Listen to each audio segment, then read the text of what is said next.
Hey guys, and welcome to my YouTube channel. My name is Jessica and I'm a hairstylist in the Colony, Texas. So today I wanted to do a review on the Revlon one-step hair dryer. So I originally thought this came out in like 2020 because I feel like everyone has just started talking about it again, but apparently this product came out in 2016. So I just can't remember if I already knew about this product. I think I did, and like when it first came out, and then everyone kind of just stopped talking about it, and then I felt like recently more and more people started talking about it again. So I don't know, but anyways, I don't really enjoy getting my hair done because I'm very tender-headed. So I've been blow drying my own hair for a long time. So it's taken a lot of practice and a lot of patience, but it is really hard on your arms and it makes me so tired. But I use like a round brush and a blow dryer, and I try to give myself a sleek blowout, but it takes so much time and energy. So when I saw this blow dryer, I was like, oh my god, this is going to be like a game changer.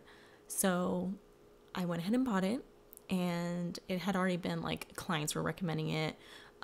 They were telling me, oh my god, I love it. It's so easy. It's quick, and so I was like, okay, I'll try it out. My first concern with it was that it was a Revlon product. Not that like I've used Revlon products before, and Hot Tools, blow dryers, things like that. But my concern with it was that it was a lower price point, so it was like $40. And there's nothing wrong with inexpensive products, obviously, but with inexpensive products comes cheaper materials, and it's just not the best quality. So I already knew that kind of going into it and buying it. I was like, I don't know if I'm gonna like 100% like it, but I will try it out.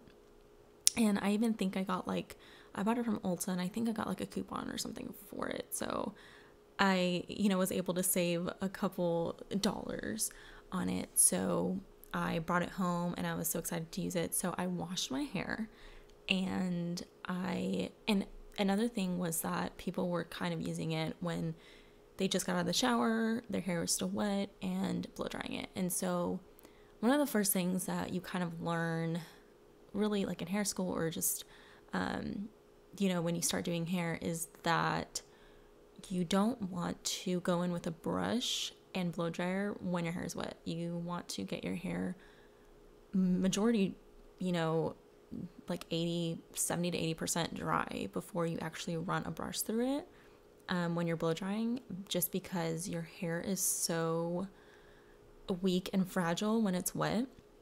So you want to make sure that it's completely dry to be able to really be able to take the bristles of the brush and the tension, and so that your hair doesn't break and you cause split ends and things like that. So when people were using this, I was like, well, I mean, you probably want to blow dry your hair first before you go in with it wet.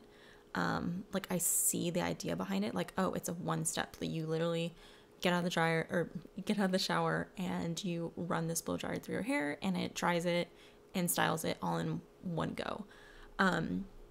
But so I did that. I was like, let me just try it this way. So I got out of the shower and my hair is wet. I put in heat protectant. You should always be using heat protectant when you're using heat on your hair. So I started to use, I actually have a video of this on my Instagram. So it was wet, and I immediately noticed that it was pulling on my hair so hard. And I could like feel and hear like my hair just ripping out. So I was like, this is not a good idea, but let's go ahead and keep going. So I kept blow drying the hair section by section, and it was taking a while to really get dry. So another thing is that this brush, the airflow comes out from all sides. So when you're using an actual blow dryer, you can have the nozzle, and it will focus that air into one area. So when you have the nozzle, it's kind of comes out of this little opening, and you can point it down on your hair to get rid of frizz. But when you're using this hairbrush dryer, the air is flowing from all different directions, and I realized that it kind of made it a little bit more frizzy than it would if I was using a regular blow dryer and round brush. So that was another thing I noticed, is that it was hard to get my roots dry. It was getting the rest of my hair dry, but my roots were still a little wet or a little damp, because the brush wasn't able, it's so big, it's not able to get super close to your scalp. So it's not going to be able to get your roots really dry. So really the main thing is just to make sure that your hair is, 80% to 100% dry before you go in using this product, because it will take forever to actually dry it.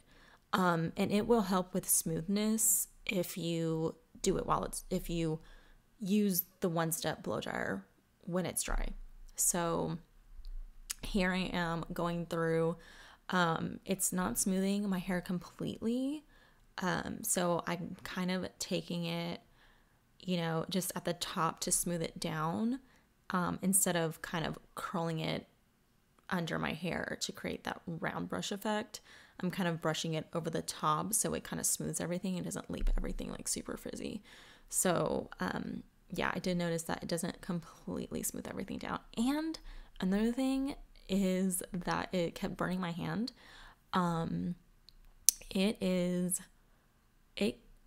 This hairdryer gets so hot.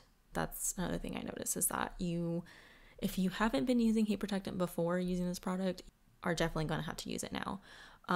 This hairdryer gets so hot, and there's literally like only 3 settings: low, high, and cool. And so those are literally your only options. And the high is so hot. But then if you use the low, there's not enough air that comes out of it. So, and then I was using the cool setting. So like after you go through with the high setting and the really hot temperature, you want to go through and switch it to the cool setting to really like seal everything in and smooth all the frizz down and, create that shine.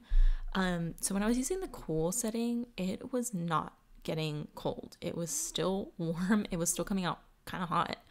And I was like, if you're using a regular blow dryer, it actually gets cold. It gets to a cold temperature, so it helps smooth and get rid of the heat that's in your hair. Because also when you take out the heat, it really sets in the style. If your hair is hot, it's still able to be kind of flexible and really conform to whatever shape you're trying to shape it into.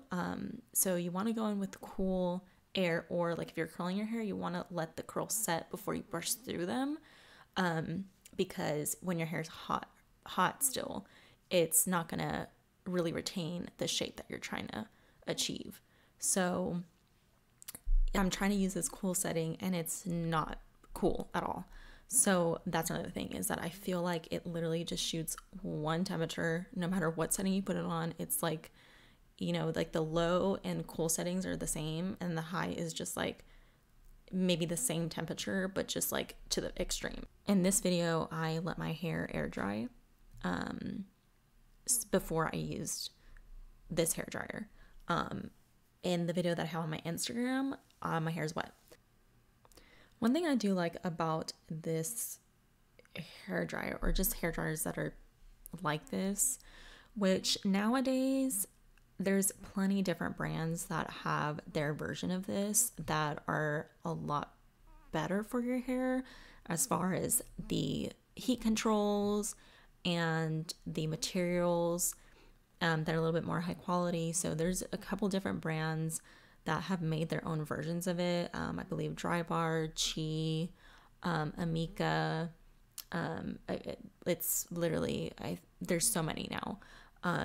So if you wanted to try this brush, I would recommend trying one of those versions, one of the more higher end versions, and and not just because they are higher end, but because they are just going to be a better quality at the end of the day.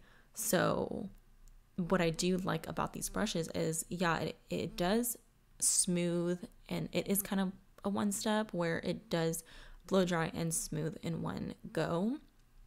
And you can section your hair in bigger portions. So when I'm blow drying my own hair with my blow dryer and a round brush, I have to take small sections, or the same size section that the brush that I'm using is. And usually the brushes that I'm using aren't this big, so it does take a little bit longer to blow dry your hair. But with this one, the brush is so big, the round brush, that you can really take 3 or 4 sections total while you're using this and completely do your hair. So in this one, I think I did like the bottom, the middle, and then like the top I split up in like 3 or 4 sections. But you can really take big sections. Like, don't be afraid to take big sections.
So here is the final result. I'm just playing around with my hair and kind of like adjusting it. There are little pieces at the top that are still not smooth, but it did get it pretty smooth. There's not a ton of frizz, but I do think it does a good job for the price, as long as you use heat protectant and as long as you don't use it on wet hair. Wouldn't completely recommend it. If you already have it, obviously, like, don't go out and buy a different one. Overall, it did a great job. I liked how my hair came out. Really, at the end of the day, you really just want to get your hair styled with limited time as possible. You're running out the door. This is going to be, a good product for you. So it's popular for a reason. It has 274,000 reviews on Amazon, and it has almost 5 stars. It has like a 4.6 rating. So a lot of people like it. You can't argue with that. I hope that you enjoyed this review and this tutorial, and I'll see you in my next video. Bye.